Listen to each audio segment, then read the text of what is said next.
that UPL or the postal service in Uganda should not be disbanded. Yeah.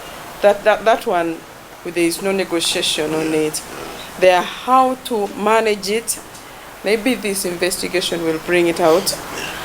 How the re-engineering can happen, so that government can take a decision on what to do. But I want to thank you sincerely for this great interaction. We look forward to receiving a written copy document on your thoughts and to clarify the earlier allegations also, but also on how to improve. I think you being a regulator, you are better placed to guide this sector, and we are happy that you've been doing it and you're still willing to support the UPL to grow and to serve its purpose of serving the country. I will now. We can assist them.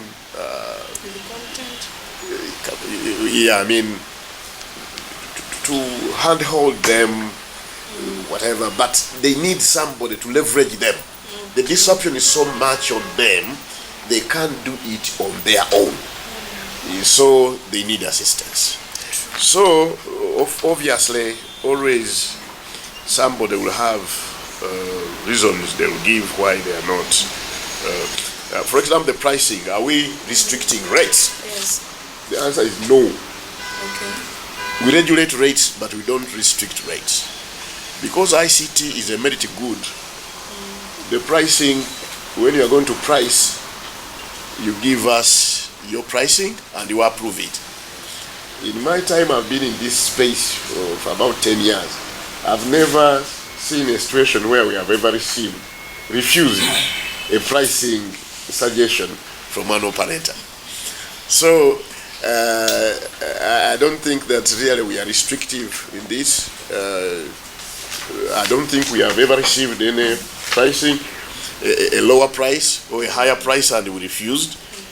But again, because they are restricted, the competitive space in which they are working, can they raise the price without raising efficiency? Will they be competitive?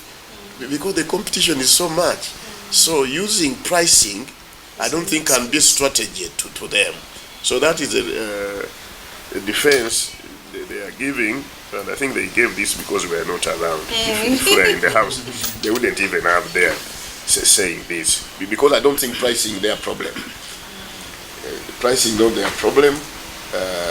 Really, they need to take the competition head on, and as I said, they cannot, in my opinion, they can do it on their own. They need real investment to change, to transform from a post office, a postal company that was designed to handle mails, to a postal company that must be a logistics company in order to compete with the other competitors in the market, and in order to take on the opportunities that have been brought about by e-commerce, which now they can be.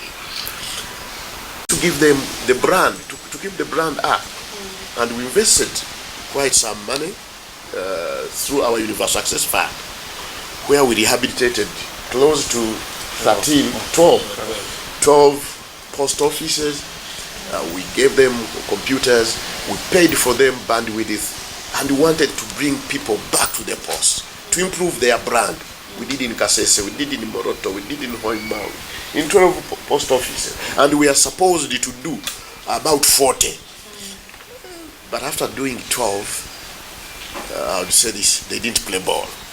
Because we were supposed to do particular things, and they were supposed to do particular things. We are supposed to do the infrastructure, the computers, the bandwidth, so they were supposed to do the marketing. But because they have issues with the liquidity and finance, they couldn't play ball. And as a regulator also, we didn't have answer to our board as to why we should continue financing an organization that was not making good on their part of the memorandum of understanding. So we stopped at the 12. So we know that the problem they have.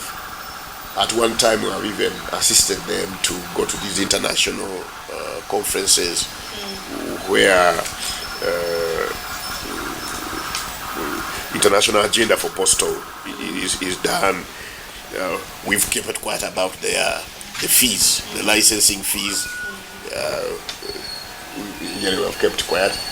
We've kept quiet in inverted commas. We remind them, but we don't take stern measures like withdrawal of licenses. Yeah, because we knew that even our political bosses in Parliament, nobody would tell us, why didn't you withdraw the license of post office? Because we are supposed, if somebody doesn't pay, we have to withdraw the license. But this is a national asset. We thought, yes, let's handhold them as we see whether they will improve. But so we picked a lot of interest in Post. We love the Post, and we think the Post has to be there because I'll tell you, Madam Chair and members, some people say that maybe the national operator in the postal space is not important, but the national operator is important. And the postal matter is a foreign policy matter. Countries like the US Post is a big thing, very big thing.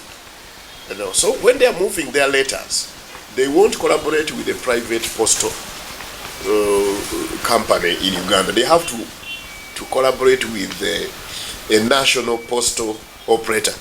So for them, they work towards seeing that each country must have a national operator, because the US Post won't deliver mail in Uganda if they don't have a corresponding partner in Uganda. So they make sure that it's a foreign policy matter.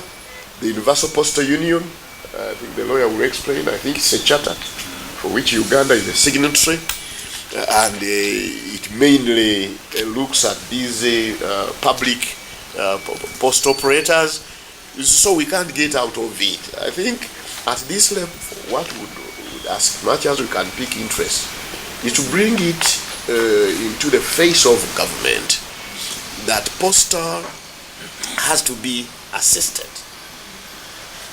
Posta has to be assisted, and their business has to be engineered. The opportunities are there. Postal services in countries like Switzerland, I think, is one of the major employers. In Switzerland, it's one of the major employers. In Japan, the post is really big. So I think a government need to come out to redefine postal services, and see how to re-engineer so that a public post operator is helped to continue operating. So we have a lot of interest in Post, and we've tried even to assist where we could. Enormous disruption, which has really put them into a quagmire where they cannot come out on their own. There's nothing much we can do. Many unlicensed operators, we've really tried. Probably they were saying many licensed operators. Those are many. They said unlicensed. No. The unlicensed ones, when we are aware of them, we get them. We get to grips with them, and we have brought quite a number of them. They have been licensed. If there are some, the lawyer can explain. Those ones now, they are outside our radar. If somebody is unlicensed, wouldn't even know that they're existing. No, exactly. We only know those whom we have licensed, and our enforcement efforts never cease to be. We continue all the time to find out who is not licensed, so that we bring them to book. But as far as we are concerned, we can't allow anybody unlicensed to operate. Those who operate, if there's anybody operating illegally, like you can appreciate Madam Chair, that one we can't even know. But if we know that somebody is operating illegally, we'll always take enforcement action against them. Then I'll ask my technical people if they can add on this. If the Director of Finance can... Are paying VAT on it, yet we know for sure they're not paying it. So in our books of account, we recognize this as money that could become payable, but we have not even invoiced them, because administratively we know we could be creating a burden for them and a burden for UCC, yet we know they're not going to pay it. And it is, and that's why in our books it is there. And the challenge has been, just like Idi has noted, as Posta Uganda sits in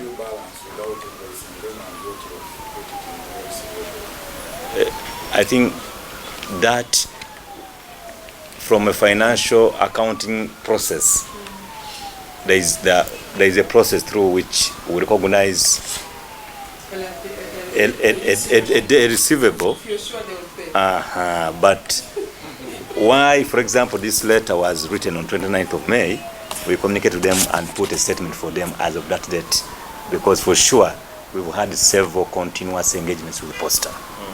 And I think in our detailed response, maybe we shall attach some of these letters so even members can see the kind of issues we are putting to them over the years. Right. For example, what will be of interest to you also is that Posta, and we are ashamed to say this, even their license expired in 2021. And we've repeatedly written to them, tell them, please apply for renewal of your license. Amidst all your challenges, you cannot continue operating, you cannot even compete for business. Because, for example, they're talking about not getting business. If Parliament calls for bidders to provide courier services, one of the requirements will be produce your license. If they don't have a license, certainly DHL will beat them because they have a license. For them, they don't have a license. These letters, and there are many, we've been telling them all these issues. Please apply for the license so we can support you to deal with the other operational issues. And that's why I think as we engage them, I think this needs to be really, you can't, because you cannot operate effectively without a license. Why haven't we enforced against them as UCC? It's because we know that Posta, whereas is our operator locally here. Uganda has commitments in the Universal Postal Union Convention, where Uganda must maintain a designated postal operator, which at the moment it is Posta Uganda. So we cannot be seen internationally that we've actually closed the postal operation, because if we do, we must be able to present to UPU who else we have designated as a designated postal operator, because under that convention every signatory must have a designated postal operator. Now some countries have moved away from designating the national postal company and have designated private companies. One of such countries is Algeria, and I think even Morocco. I think even Egypt, because for them they saw the weakness of their national operators and they chose to designate private operators. We have had internal conversations in UCC that maybe if Postal continues in this state, we might also come up with a strategic recommendation to consider that route. Unfortunately, with that route, you are empowering another person. Some of these entities that will compete for that role will be international operators like DHL. Now, when you designate somebody as a... They won't reach the remote areas. Exactly. Because that designated national operator comes with obligations, you must have universal presence. Now, the private sector cannot absorb that. And that's why, as you see, for example, Edie mentioned, we are trying to handhold the Posta Uganda to meet its obligations locally and internationally. And that's why in the choice of which post offices to renovate, we chose those in remote areas where Posta Uganda was saying we're not making any commercial. That's why I also add my voice to the issue that if we are to help Posta, government needs to look at it from the angle of how do we meet our international obligation? Can it fund its own survival? So it has to begin from that point. But also in addition to that, even the strategy, the thought process, ED and DF have noted post offices in many countries are the places of choice. If it's any company that is any e-commerce company, before you think about a private courier service provider, you think about Posta, because you trust Posta. If you put this phone to be sent to my people in Mayuge today, I trust giving it to Posta than a private company that I don't know well. And that's what is happening across the world. But unfortunately for ours, they are not effectively doing that. And that's why I think it's a big issue. On the issue of illegal post operators, that one, for sure, when they come, it's one of those excuses. One of those excuses. Yes, we know we have had illegal postal providers, but we continuously enforce against them. Even 2 weeks ago, our team was in the field enforcing against illegal service providers. Most of the people in this are buses and taxi operators. Most bus companies now have courier services. But the beauty with Posta, those buses are only doing parcel delivery. They're not dealing with what would be called designated postal services. For example, international mail delivery, EMS. Those ones are designated for only Posta Uganda. In fact, as we speak now that we have a national carrier, Uganda Airline, Posta Uganda should be leveraging on that infrastructure to reach more places, to deliver mails faster than it used to be. But one of the concerns we noted here at that point was that, for example, some international mails were taking as long as 2 months to be delivered. So if you are the person, if you're in the US and you want to deliver something in Uganda, would you use a provider that is going to take 2 months, or you rather pay premium to DHL or a private company to deliver it? Yet internationally, the preference is to the national designated operator to deliver such services. So in our view as UCC, I think the support, but also structural look of postal operations is what we need for us to revamp it, because we need it and we don't want to see Posta going down the drain. We need to do whatever we can to help it to keep afloat. I think that's what I wanted to add. As UCC, we have tried to support, but unfortunately we are limited. In fact, in one of the meetings we appeared before Parliament here, we were being blamed for not closing Posta because of the debt and not having a license. I remember I appeared before the committee then, and my appeal at that time, the committee was, we want to close them because they have defaulted. They don't have a license, but we are aware of the international obligation and the critical role and strategic role they play, and that's why sometimes our hands are tied. How do we balance the two? And any support from Parliament, from government, would certainly help us in doing this work better. I thank you, Chair. Resources in terms of human resources, that's a given. At least the last thing I knew that they have the capacity, with the skills, they have the people. But I don't know whether in the last few months they haven't even lost those ones, because they file their returns. Do they even do it now that they don't have a license? Because we would have understood their suit, the executive.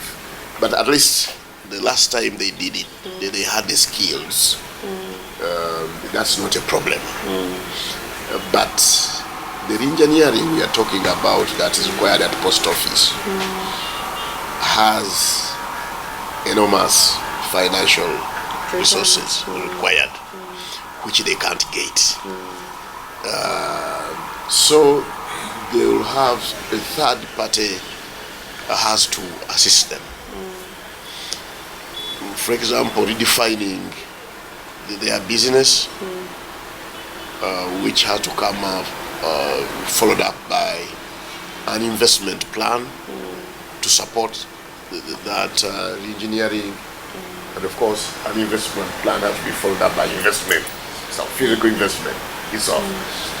Money has to be put into the post if we must have it. The government has to make a decision. Do we need this post office? If they came to us, if government came to us to ask us, we shall say yes, we need the post to be there. Do we have the resources to do it? We have to look for this money. Because to me, I believe post should be treated as an infrastructure, as a part of our logistical value chain for government. Yes, the private sector is doing a lot, and I believe that this is a space we cannot leave the private sector alone. Government must have a role. Like now you see government, much as the telecom sector is working very, very well, but you will be seeing government investing resources to promote a private telecom operator, because this is a space probably government thinks that you can't leave it to private sector 100%. even the postal, in the broadcasting sector, yeah, the private sector is doing well, but we are mobilizing resources to help UBC to remain into that space as a national operator. So even in the postal, because communication has those three key areas, telecommunications, broadcasting, and postal. The precedent that has been set in telecom, we see UTL being propelled, being assisted to play a role in the telecom space. In the broadcasting sector, we see UBC being assisted to play a role in the broadcasting space.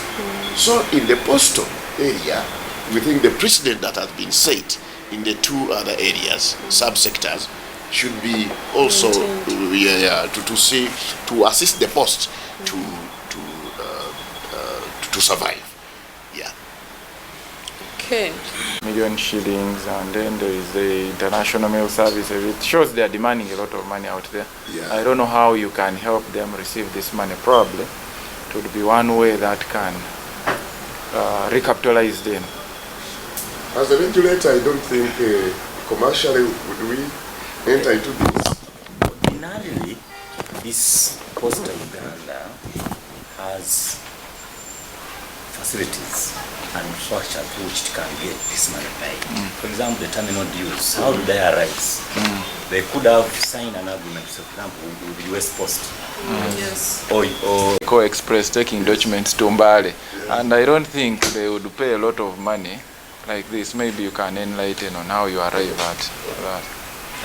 internally as legal, we feel like the 50,000 that Posta pays for 5 years is a little burdensome on them, because Posta Uganda, which is a reserved national postal operator, their fees under the fees regulations is $50,000 for 5-year license.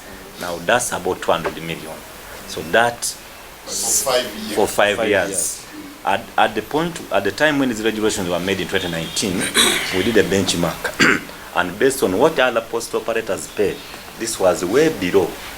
We thought this was fair for Posta Uganda, but now seeing the circumstances and in our effort to support Postal, I think the management and the board would be agreeable to even make a recommendation from Parliament to revise this further down, because we don't want to kill Posta Uganda.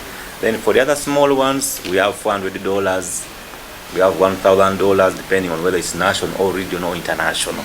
And even these fees, in our estimation, they're generally fair within range.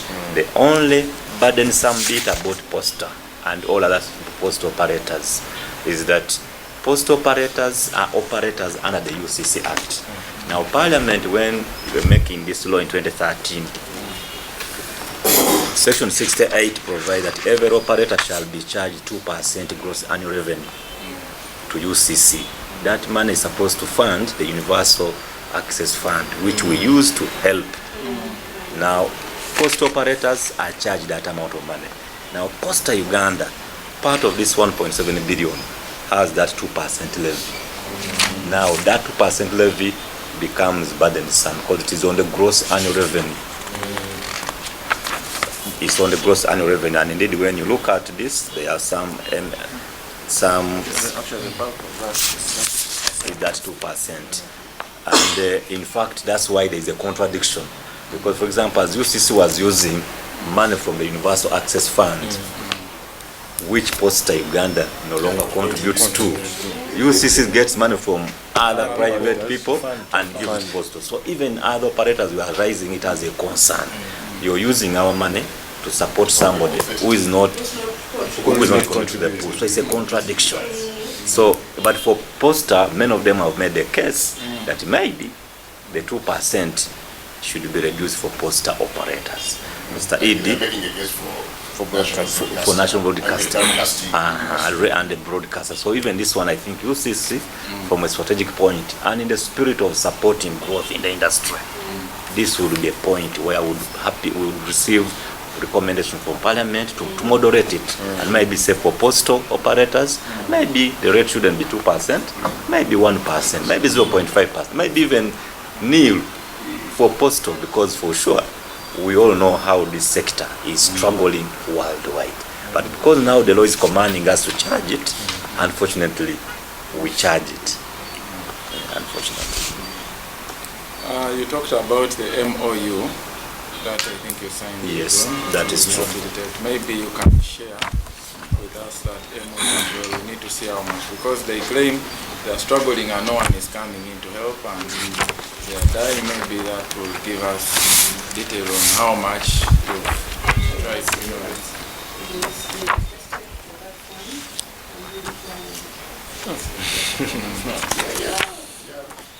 Because when they didn't play for, they will continue requesting. Another thing Here we are talking about. So somebody will come here and tell you that postal is dying because people are no longer sending letters. They'll ask you, when did you last send a letter? Many of us even forgot how to write love letters. But that's not the business of postal now. Postal now, think about a shop like Capital Shoppers. It now has shops in Kampala.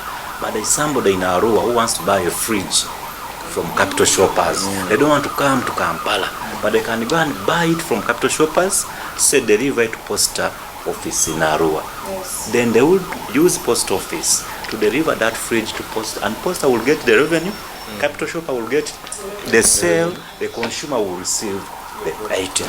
That's how post operators are working. When you look at, coincidentally, as I was coming, I picked this book. This is a card for the CEO of Posta, Tanzania. I've had one-on-one conversations with him, and I've also seen how Tanzania Post is operating. It is magical. It is magical. Because of using same simple soft rules. You go and pick something, people are even able to deliver, exams. Yes. You see UNEB struggling with many cars. Posta, Tanzania delivers exams on behalf of the examination board in Tanzania. NMS wouldn't be delivering medicine. Yeah.